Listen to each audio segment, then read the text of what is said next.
Okay. Palakpakan.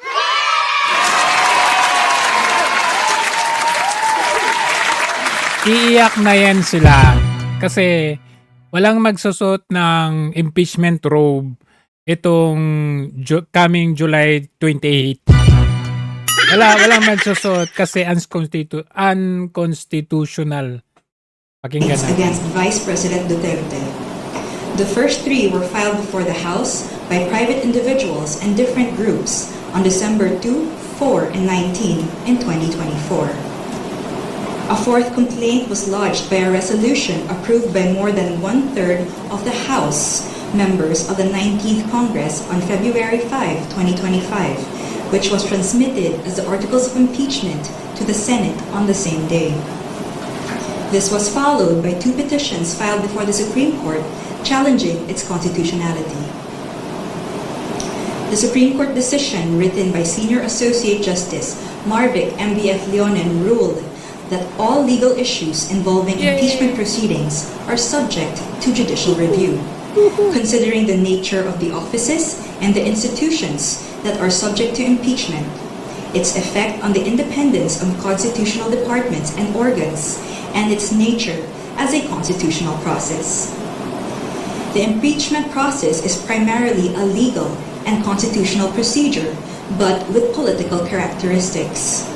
It may be sui generis, but it is not a purely political proceeding. This means that the Bill of Rights, especially the Due Process Clause and the right to speedy disposition of cases, applies to the entire impeachment process, it said. Although the court does not determine whether an impeachable officer may be removed or disqualified from political office, it emphasized that it has a duty to construe the process mandated in the Constitution.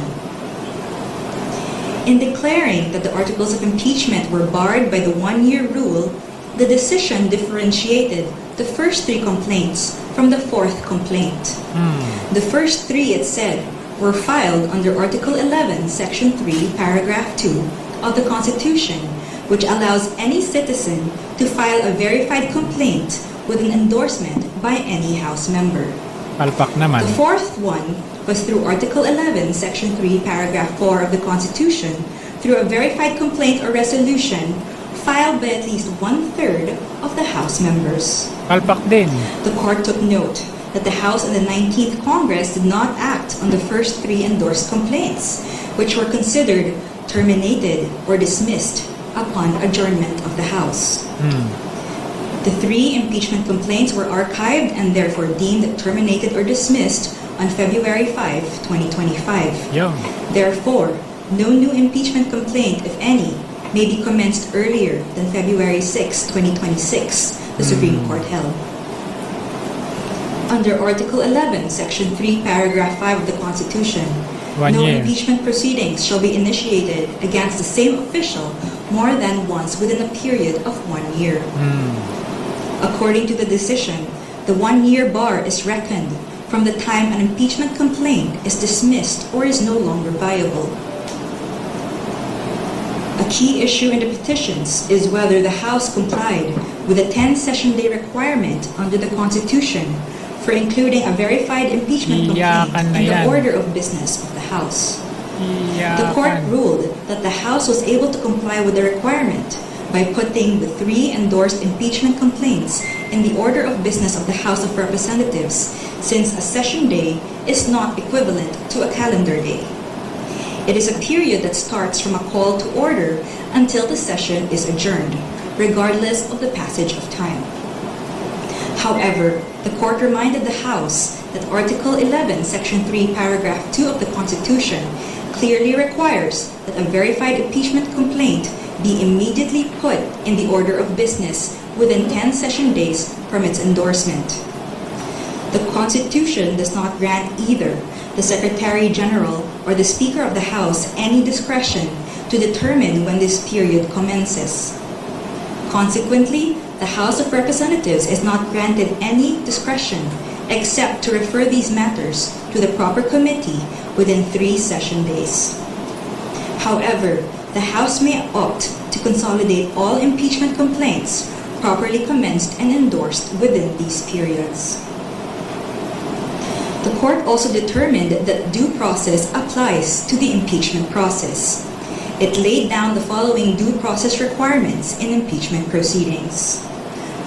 First, the articles of impeachment or resolution must include evidence when shared with the House members, especially those who are considering its endorsement. Second, the evidence should be sufficient to prove the charges in the articles of impeachment.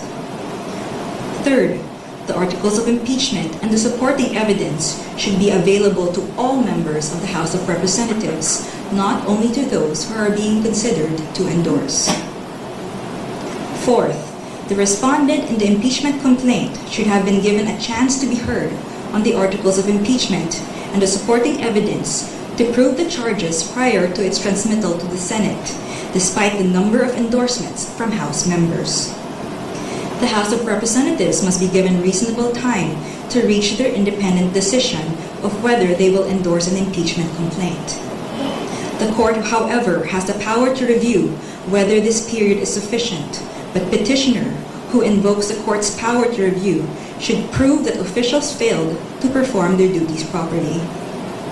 Sixth, the basis of any charge must be for impeachable acts or omissions committed in relation to their office and during the current term of the impeachable officer. For the President and Vice President, these acts must be sufficiently grave, amounting to the crimes described in Article 11, Section 2, or a betrayal of public trust given by the majority of the electorate. For the other impeachable officers, the act must be sufficiently grave that they undermine and outweigh the respect for their constitutional independence and autonomy. And seventh, to ensure that respondent in the impeachment complaint is heard under the requirements of due process in the procedure under Article 11, Section 3, Paragraph 4, the House of Representatives is required to A. Provide a copy of the articles of impeachment and its accompanying evidence to the respondent to give him or her an opportunity to respond within a reasonable period to be determined by the House rules. The Constitution only requires an opportunity to be heard. It is up to the respondent to waive this fundamental right and opt to present his or her evidence at the Senate trial. And B. Make the articles of impeachment with its accompanying evidence and the comment of the respondent available to all members of the House of Representatives. It is the House, not 1/3 of the House, that has the sole prerogative to initiate impeachment complaints. Thus, there must be some modicum of deliberations so that each member representing their constituents can be heard and thus convince others of their position. The transmittal will only take place upon the qualified vote of Duterte. Well, number one, it said that the articles of impeachment, which was the fourth complaint, violated the 1-year period ban because there were 3 complaints that came ahead of it. And although Congress was able to include it in the order of business, it did not refer it to the proper committee within the 3 days because they had to adjourn. So the Supreme Court said that they archived it, and as a result, it was terminated, therefore deemed dismissed. Okay! Imagine yung nag-decide niya ni Supreme Court Justice and Associate Justices. Overall, 15 silang lahat. Merong isang